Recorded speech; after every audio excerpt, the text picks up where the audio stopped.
तुम्ही पाहत आहात MCN न्यूज मराठी। जळगाव जामोद तालुक्यातील चारबन या एका छोट्याशा आदिवासी वस्तीतील शेतमजूर महिला आज राष्ट्रीय पातळीवर आपल्या उद्योगाचे सादरीकरण करत आहे। ही बाब संपूर्ण तालुका व बुलढाणा जिल्ह्यासाठी अभिमानास्पद ठरली आहे।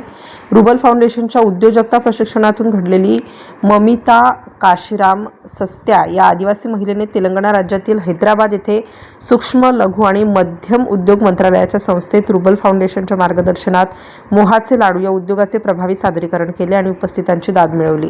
ममिता सस्त्या ही चारबन या आदिवासी वस्तीतील रहिवासी असून यापूर्वी ती पूर्णवेळ शेतमजूर म्हणून काम करत होती। रुबल फाउंडेशनच्या उद्योजकता विकास कार्यक्रमामुळे तिच्या जीवनाला नवी दिशा मिळाली।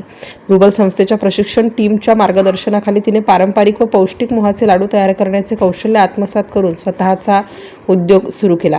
प्रशिक्षणानंतर रुबल फाउंडेशनकडून तिला हेवी ड्युटी मिक्सर आणि अन्य आवश्यक साहित्य देण्यात आले। तसेच रुबल टीमकडून सातत्यपूर्ण मार्गदर्शन व फॉलोअप देण्यात आले।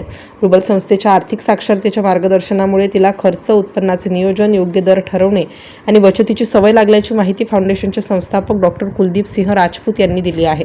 MCN न्यूज मराठीकरिता गजानन सोनटक्के, जळगाव। नमस्कार, मी ममिता काशीराम सस्त्या, राहणार चारबन, तालुका जळगाव, जामोद, जिल्हा बुलढाणा।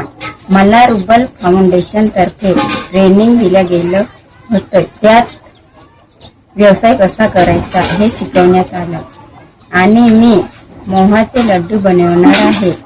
मोहापासून दारू पण बनते, पण मी त्याचा उपयोग मोहापासून लाडू बनवणार आहे आणि हे मार्गदर्शन मला रुबल फाउंडेशन तर्फे मिळालेलं आहे।